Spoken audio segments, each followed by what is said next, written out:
साधना और साध्य का अंतर समझने के लिए गौतम बुद्ध एक आख्यान का सहारा लिया करते थे। उन्होंने अपने शिष्यों को यह कहानी अनेक बार सुनाई। एक गांव में कुछ लोग नदी पार करने के लिए नाव से उतरे। वे 8 लोग थे। परम बुद्धिमान, नितांत धार्मिक। किनारे पर उतरकर उन्होंने तय किया कि जिस नाव ने हमें नदी पार कराई है, भला हम उसे कैसे छोड़ सकते हैं। इसलिए उन्होंने कृतज्ञता ज्ञापन का एक अद्भुत तरीका खोज निकाला। उन्होंने कहा कि जिस नाव पर हम सवार थे, अब उचित होगा हम पर नाव सवार हो जाए। सो उन 8 बुद्धिमानों ने उस नाव को अपने सिर पर उठा लिया। नाव को सिर पर उठाए वे लोग बाजारों, सड़कों और गलियों से गुजरे। देखने वाले कहते कि हमने नाव पर तो बहुतों को सवार देखा है, लेकिन नाव को लोगों पर सवार कभी नहीं देखा। ये लोग कैसे सिर फिरे हैं जो नाव को सिर पर ढो रहे हैं। उन्होंने जवाब दिया कि तुम सब तो कृतज्ञ हो, तुम्हें कृतज्ञता का क्या पता। हम जानते हैं अनुग्रह का भाव, हम कृतज्ञ हैं, हम आभार प्रदर्शन करना जानते हैं। इस नाव ने हमें नदी पार करवाई है, अब हम इस नाव को स्वयं अपने सिर पर ढोकर संसार पार करवा कर रहेंगे। हम इस पर थे, अब यह हम पर रहेगी। अंत में गौतम बुद्ध ने शिष्यों को समझाया कि नाव वास्तव में नदी पार करने के लिए है, सिर पर ढोने के लिए नहीं। बहुत से लोग हैं जो साधना या साधना को इस बुरी तरह पकड़ लेते हैं कि वह साध्य हो जाती है। इस प्रकार हम सिद्धि का लक्ष्य भूल जाते हैं।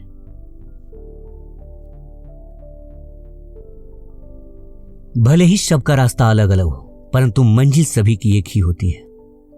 इसी बात का बोध कराने के लिए गौतम बुद्ध अपने शिष्यों को जो कथा सुनाते थे वह इस प्रकार थी। एक कंबल, चिमटा, तुम्बी और लंगोटी ही महात्मा जी की संपत्ति थी। इसमें सबसे मूल्यवान था कंबल, जो उन्हें किसी भक्त ने दिया था। एक रात चोर आया और महात्मा का कंबल चुरा ले गया। दूसरे दिन जब उनके अनुयायी आश्रम में एकत्र हुए तो उन्होंने महात्मा को दुखी पाया। पता चला कि उनका कंबल चोरी हो गया है। शिष्यों ने दूसरे कंबल ला देने की बात कही, लेकिन महात्मा ने सबको मना कर दिया। उन्होंने कहा, मुझे पता है कि वह कंबल कौन ले गया है, कहां, कब मिलेगा। शिष्यों ने समझा कि महाराज जी त्रिकालदर्शी हैं, अतः उन्होंने कंबल और चोर का पता लगा लिया होगा।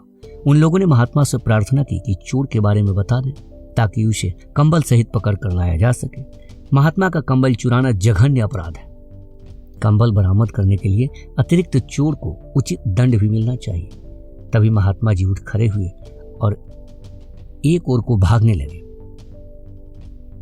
लोगों ने उनसे पूछा कि कहां जा रहे हैं। वे बोले कि चोर को पकड़ने जा रहा हूं। लोगों ने पूछा कि क्या आपको उसका पता ठिकाना मालूम है जो उसे पकड़ने जा रहे हैं। महात्मा ने कहा, हाँ, तुम सब भी मेरे पीछे पीछे चले आओ। महात्मा जी अपने चेलों के समूह सहित एक मरघट पर जाकर रुक गए। वे वहीं धुनी रमाकर बैठ गए। चेलों ने प्रश्न किया कि क्या चोर यहीं है। महात्मा ने उत्तर दिया कि एक न एक दिन वह यहीं आएगा। सारी दुनिया यहीं आती है, यह सबकी मंजिल है, उनकी भी। जिनके पास कंबल है और जिनके पास कंबल नहीं है, उनकी भी, जिनका कंबल चोरी चला गया है और उसकी भी, जिसने कंबल चुराया है। सभी शिष्य अब भली प्रकार उस बात का मर्म समझ चुके थे कि मंजिल सबकी एक ही होती है। इसी प्रकार की वीडियो को देखने के लिए आप हमारे YouTube चैनल को सब्सक्राइब कीजिए, लाइक कीजिए, कमेंट कीजिए और शेयर कीजिए। अगर हमें आप पेज पर देख रहे हैं तो हमारे पेज को अवश्य फॉलो कीजिए।